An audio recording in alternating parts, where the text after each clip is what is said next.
Ar nedēļas ziņu apkopojumu pasaulē Latvijā Latgalē Alise Plus studijā Juris Saukāns.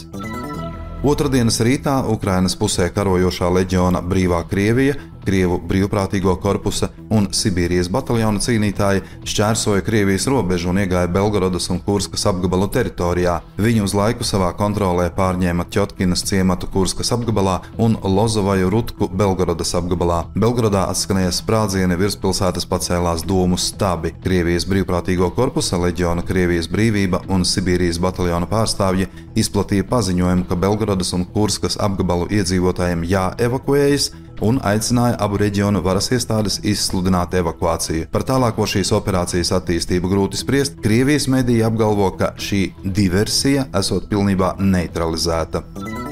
Ukrainas aizsardzības ministrijas galvenā izlūkošanas pārvalde šonedēļ sarīkoja vairākus dronu uzbrukumus naftas pārstrādes rūpnīcām, aviobāzei un militārajam lidlaukam. Piektdien Krievijas raķešu trieciens Odesā nogalinājis 14 un ievainojis 46 cilvēkus. Nogalināto un ievainoto vidū ir mediķi un glābēji. Nodarīti postījumi ēkām, gāzes vadam un transporta līdzekļiem.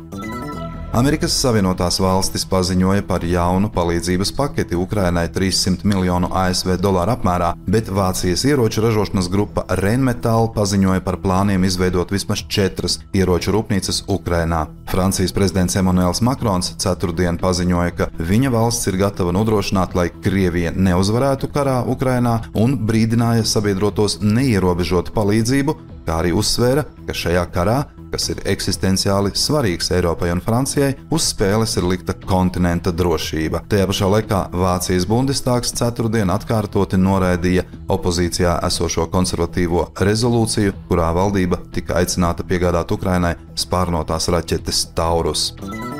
Armēnijas premjerministrs Nikols Pašiņjans šonedēļ aicināja sabiedrību uz dialogu par iespēju pieteikties dalībai Eiropas Savienībā. Eiropas Savienības dalību valstu līderi jau pagājušā gada 14. decembra samitā Briselē vienojās sākt iestāšanās sarunas ar Ukrainu un Moldovu. Eiropadome arī piešķīrusi kandidātu valsts statusu Grūzijai. Armēnijas attālināšanās no Maskavas liecina par neapmierinātību ar Krievijas nespēju aizsargāt Armēniju pret draudiem, ko rada Azerbaidžāna. Krievijas ārlietu ministrija Armēnijas varas iestāžu paziņojumu par iespējamo izstāšanos no kolektīvās drošības līguma organizācijas nosauca par ultimatīvu un aizvainojošu retoriku.